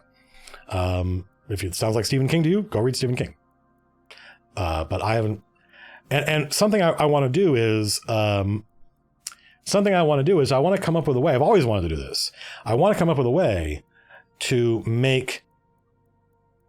where was I? I want to come up with a way to make combat, to do cinematic combat. And that's why I was showing the folks here the narrative dice from Edge of the Empire, because I really like that system, but it's not, I don't know if it's appropriate to the kind of game I want to run, because I think I still want to be basically about fighting monsters. If you want to tell stories, I think narrative dice is great. If you want to fight monsters, I think D&D is great. The D20 is great because it's so fast. You got 6 people sitting around the table. They're all good, and they're fighting 8 monsters. So there's whatever it is, 14, 15 things, and we're going to go, and roll a D20. I missed. Next. Roll a D20. I got a 20. I hit. Great. No ambiguity. Just roll your damage dice and we can move on. And that is, it may seem slow, but that's because there's a lot of players and a lot of monsters. So I like that. But what I want to do is I want to create a system where if you get into a state with another character engaged or whatever, you duel them.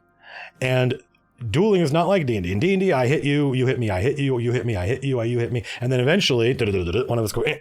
But a duel, we could both be at full health. And at the end of that duel, one of us is out of action. And the idea is that when I say duel, it simulates a kung fu movie. Whap, whap, whap, whap, shoom, the guy goes flying. But it's that whap, whap, whap, whap, punch, counterpunch, block, very quickly, and dramatically throw. That thing of I throw somebody on their back and then they kick me out, and that all that out of the frying pan into the fire, but the result is, boop, someone gets kicked out, and maybe they're stunned, for a round or two or whatever, and I think a deck of cards would be the way to do that, where I have a hand of cards, and we're going to get into I'm playing D&D, you and I are gonna mano a mano. Okay, we draw our hand of cards, and that's based on a stat. How many cards I draw is based on a stat, and we go play, and they resolve very quickly, right? There's not like Magic the Gathering cards. You compare my card to your card, my card, your card, my card, your card, and they put us in different states, and then boop, they kick us out, and something happens, and there's a result. And it's not just I lose 6 hit points. There's a major result and that's the goal. Where's my hairbrush? Why do people let me do this without my hair looking like this?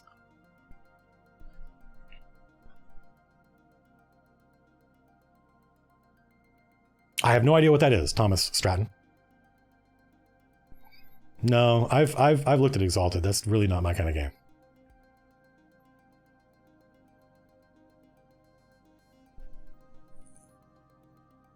So that's something I would like to do, and I think it's something I think we could do relatively soon. Not before Kingdoms of Warfare, but soon. Basically, just past awesome. Yeah. No, John Creek, we're not doing any work on... The only things we're working on right now, we're working on a lot. What are we working on right now? We're not working on an RPG. We're not doing any work on Dead World Under Black Star. I think that would actually be irresponsible. Awesome, Cyclone 1335. That makes me happy. I think that role-playing video is super important. I'm very happy with it. Different classes would have different decks, yes. And What are my thoughts of 5-room dungeons? That's a goodly number. I don't think any more or less of them than I do of 30 or 50 or 500 room dungeons. How do I feel about Etsy? I don't. A lot of questions people ask are, how do you feel about this thing? And there's obviously a misalignment because they're asking questions about stuff that I either know nothing about or, well, you should. ABC you later. You should. Everybody should. No, I'm kidding.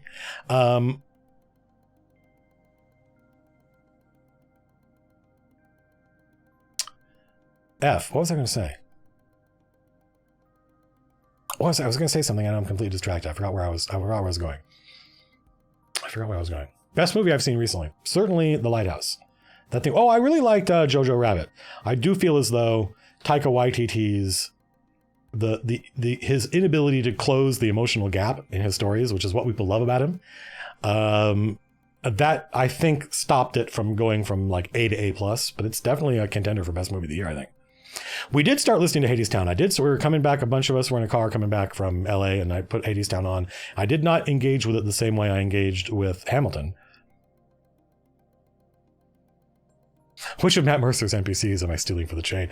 My love for Pumat Soul, I now can no longer. I was instant love with that guy. So I having not watched Critical Role in months, I'm not in a position to.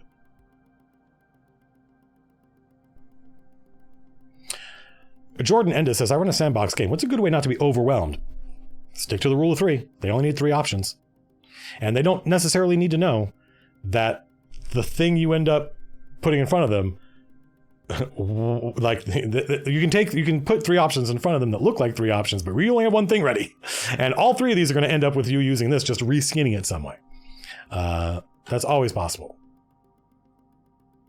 What does it's not the best acting, it's the most acting? That's a good question. We'll get to that. Hang on a second. How do you keep your player? Well, Oscar Hernandez says, all my players have powerful characters that work super well together, which is awesome. How do I keep them feeling challenged? Put challenges in front of them that cannot be solved with their character sheet. Put emotional challenges in front of them. Put political challenges in front of them. Put ethical challenges in front of them. Put puzzles in front of them.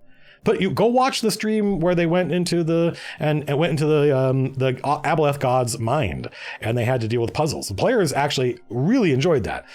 Some of them didn't think they would, but then afterwards they were like, that was cool.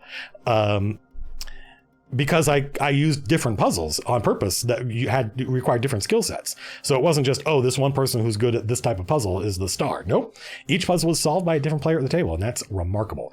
Challenge them with things that cannot be solved by their character sheet. What does the phrase, it's not the best acting, but the most acting mean? Usually the best actor Oscars are not awarded to the best actor. Everybody knows who the best actor was typically, but the award goes to the one who overacted the most.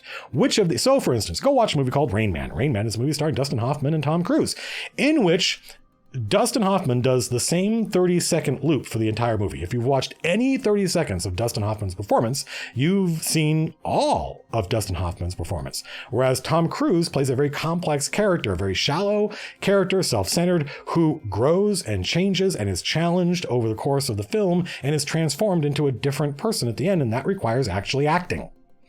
It's not gimmicky, it's hard. Guess who won the Oscar? Because it's the Oscar for the most acting. And Dustin Hoffman's thing was really flashy and really demonstrative, really performative, loud. But it's just the same. It's just a really simple thing he did over and over again. Do I plan on playing Pathfinder 2? God, no. Why would I do that?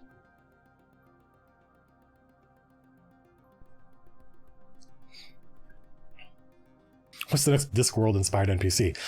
Maybe an assassin. I think an assassin, Discworld assassin, would be really great. Making a deep world takes a long time. Any suggestions? Start and always take. Don't buy. Look, I'm an old man, and I've been working on this campaign world in one way or another since I was like 24 or 26. So you just got to give yourself permission to just get hardly anything done. Be like, I'm just going to add this one little bit today or this week. Boop boop, and over the course of weeks and months and years, it turns into a really complex world. What's wrong with Pathfinder 2? Nothing. I'm being literal. Why would I do that? Like I'm in the middle of a D&D campaign. Why would I ditch the one medieval European fantasy game that I already know and am happy with? Why would I ditch that for a different medieval European world? Like if I'm going to play something besides 5th edition. I'm going to go play Mothership, or I'm going to play Numenera, or I'm going to play Fall of Delta Green. Why would I go to Pathfinder? Pathfinder has good ideas in it. Everything's got good ideas in it. What does that have to do with it? Everything has good ideas in it. Looking good on YouTube. Thank you, Uncle Peter. Feeling good on YouTube. Does Capital have an Assassin's Guild like Ankh-Morporky? Yes, and someone's writing about it even as we speak. How do I keep my world building notes? Well, these days I just use Google Docs, write everything in Google Docs, and then search Google Docs. Hey, where's this one person? They were a night elf. I don't even remember the name. Night elf. Oh, it's in that document. Easy. When does a Kickstarter for my sci-fi dungeon crawl game start? That's years from now. Do I think Blizzard is missing an opportunity? Yes. I don't even have to read the rest of that question. By making some of their other franchises into tabletop games. Like, no, why would they do that? That would be a... So I feel like we're getting, we had a lot. Have I read Shadow of the Demon Lord? No. A reason to play Pathfinder 2 is Pathfinder Paizo is a community company. Okay. Better to support the community facing company. I don't know that I agree with that. If they make a better product, then I would do it. But I'm happy with the product I got. Saying, yeah.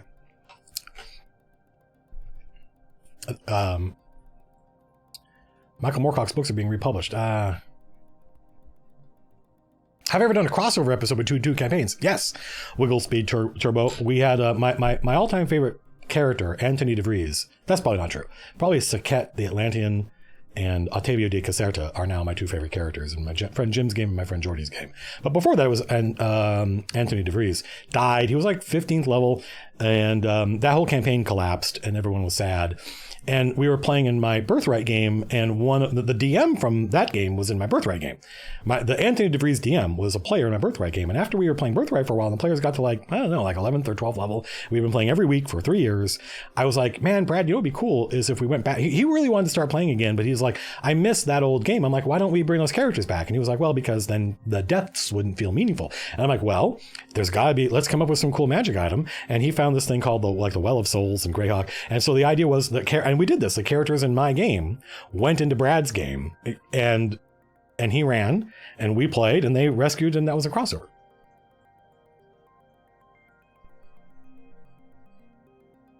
Hello, Andrew Dunn. I mean, I just don't, why would Blizzard give a shit about, that's like saying, is Blizzard missing an opportunity by making oil rigs? No, it's a completely different industry. Well, why would they? I mean, maybe. I mean, Blizzard should make more games. They're a game company. There's talk of an Elric TV series. But not, I don't know who's doing it. I don't know who's making it, so I don't. What's my ideal ending for the chain? F Plays DM asks a good question. What is my ideal ending for the chain? One where the players go, that was fucking cool. One where the players look back. The best ending for the chain is one where the players look back on everything that happened, and the meaning of everything is raised because of what happened at the end. And things that didn't seem that big a deal suddenly take on much greater importance. That's the best ending. When does the chain start again? January, I think. Did I ever play any MUDs? Nope.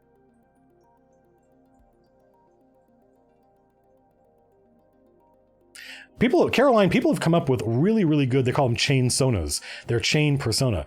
There's a bunch of really good ones online, and I would love to kind of give them little guest stars. Any chance to bring Jason in? Well, we have a lot of players, but that would be nice. How do you accomplish that, Mr. Fizzer asks. I have no idea. So how do you end a campaign in such a way that everything that happened in the campaign leading up to them feels like it was, I have no idea. We're going to find out. Lord of Space Ducks. Do I have any one-shots in the works soon? No, we did the Paranoia one. I was happy with that. I would definitely switch from D&D to when I want to not play D&D, it's because I want to not play medieval fantasy. So I'm under no circumstance would I switch to another system. That would be silly.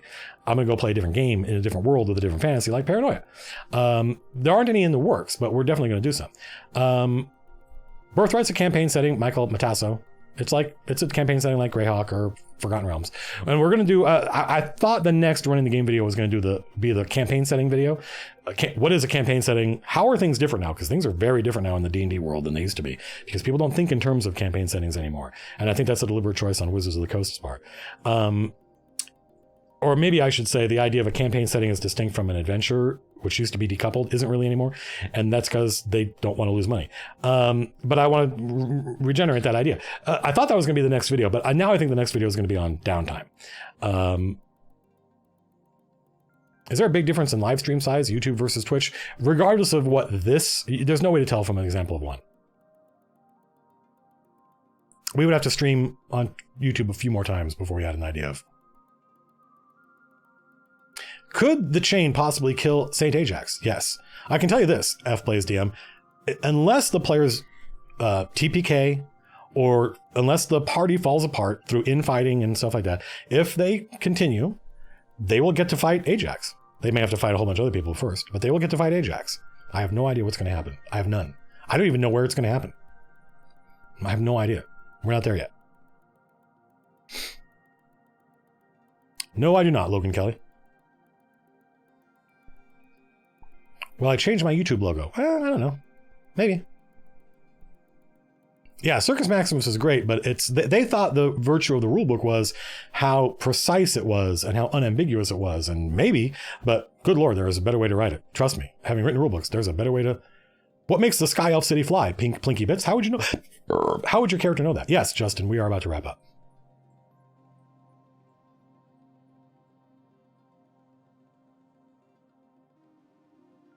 Josh says, you've mentioned in the past that I try to increase player engagement and player-driven play. Have I ever considered using character goal-based XP? No.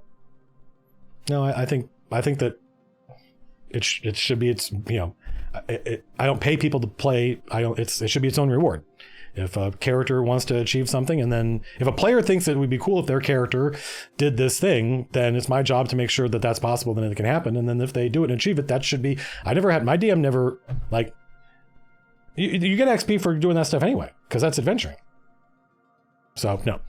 For me, the way you increase player engagement and player-driven play is downtime. That's downtime. I will remember the video about dogpiling.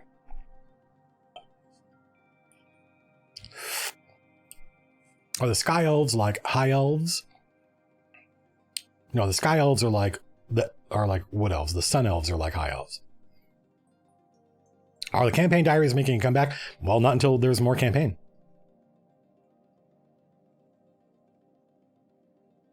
Hello, Drunken Denmark. He's correct, Grim Brother 4.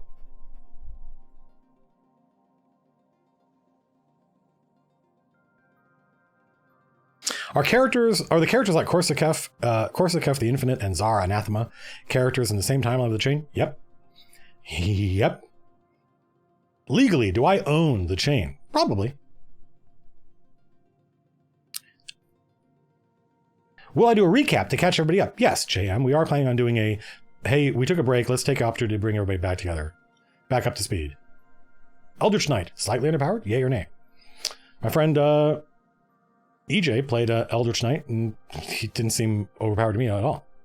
Do I read many indie RPGs? No, not many. Not none, but not any. Good luck, Big Tom. If you have any problems, let us know. Torchbearer, I've never heard of that. Any chance of seeing Korsakef in the chain? No, I doubt it. Korsakef the Infinite's a campaign ender. It's like Korsakef the Infinite is going to be really like summoning Korsakef the Infinite means your concordance. You have to be basically like Calarol the Vile. You have to be somebody that is spending their entire time building a cult, and it's a big deal. Korsakef the Infinite is going to be like CR26, CR30 or whatever. And they already have a boss that they're going to fight. But it's in the same world. There's definitely, definitely could be a campaign in which the end boss was Korsakef the Infinite. Am I okay with people placing parts of Orden in their own private games? What's the...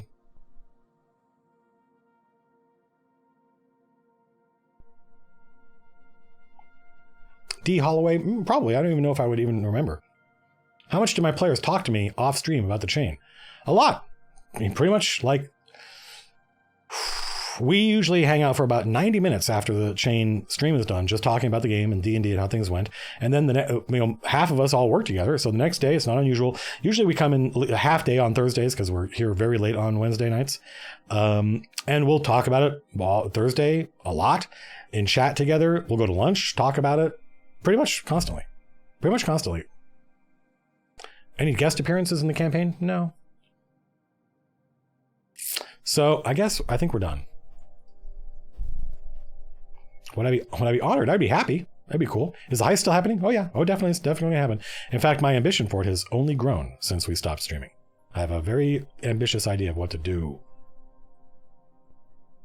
How did running diplomacy go? Well, that's too much work, Mark. I really wanted to run a diplomacy game that was the capital, but the problem is it doesn't translate one-to-one. Diplomacy, like the actual great houses in the book, the actual great houses of capital have lots of resources that diplomacy doesn't support. Diplomacy just has the unit, and that's it. And some of them can go in the water, and some of them can carry another unit, and that's it. And also the time scales don't work. Like that diplomacy game would be over, and it didn't. What's Corsica the Infinite? Oh, ABC you later. You have some cool stuff in store for you. Hi thee hence to the Kickstarter page to go read about it. Do I ever get distracted from the chain because I want to run a different game? Not really. Ashton. Hello. Well, thank you for being here and thank you for supporting the channel.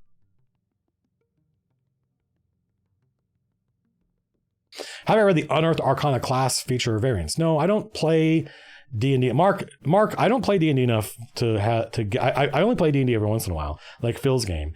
And I would need to play every week for 30 or 40 years before I felt like I had run out of player's handbook options. So I don't see that happening anytime soon. Only in Phil's game, which I quite liked. You're welcome, Night Melon. Thank you for running. It makes you awesome. Will we ever get a Priest audiobook? I don't know. Maybe. I don't know. Thank you for hanging out, everybody. We do this once or twice or 3 times a week on Twitch. I know not everybody loves Twitch, but from my point of view, it's basically the same. And I want to make sure from now on, when we do a new video on YouTube, like the Living a Creative Life video or the next Running the Game video, which we're going to start working on soon, I want to make sure that later that week we hang out and do a live stream like this. Not to talk about the video, just because I know that there are people who wish we uploaded more videos or videos more often. And I have a certain bar of quality when it comes to the stuff we put up on YouTube and Running the Game videos and stuff like that. They're scripted videos, they're high production value. They take a long time to write and film and edit. But a live stream is fun and easy and kind of, for some people, scratches that itch. And so that's why we did this. And we talk about all sorts of stuff in the live stream, not all D&D stuff. In fact, sometimes we hang out and we'll do 90 minute 2 hours and not talk about D&D at all. Who knows? So thanks for hanging out, everybody. This was a lot of fun. Thanks to everybody who helps support the stream with their money, cash. And even if you don't, just hanging out and chat. Even if you're a lurker, even if you've never spent any money, just being here is supporting the channel and supporting the content. We love getting to make this stuff. We love getting to hang out with you folks. This community is remarkable. The success of the community is largely a result of the amazing moderators we have, many of whom are in this chat right now and who help us out and help make sure that your enjoyment is not, we're not an inclusive community. We're an exclusive community. No wang rods. That's who we exclude. And that's because of the mods. Thank you. Look at that. Curly Black. Thank you very much, Curly. So, you will know if you don't want to come follow us on Twitch/MCDM because you hate Twitch for whatever reason. I do not judge. I don't have an opinion on the matter. But if you liked the live stream and you want to know when the next one's going to happen, you'll just wait. When you hear a new YouTube video go up, a new Running the Game video or a new Friday night video or whatever, that probably means that later that week there will be a live stream. Thank you, Matthew. You are a big help to your friends if you're running D&D for them. So everything that goes around comes around. Until next time, as they say in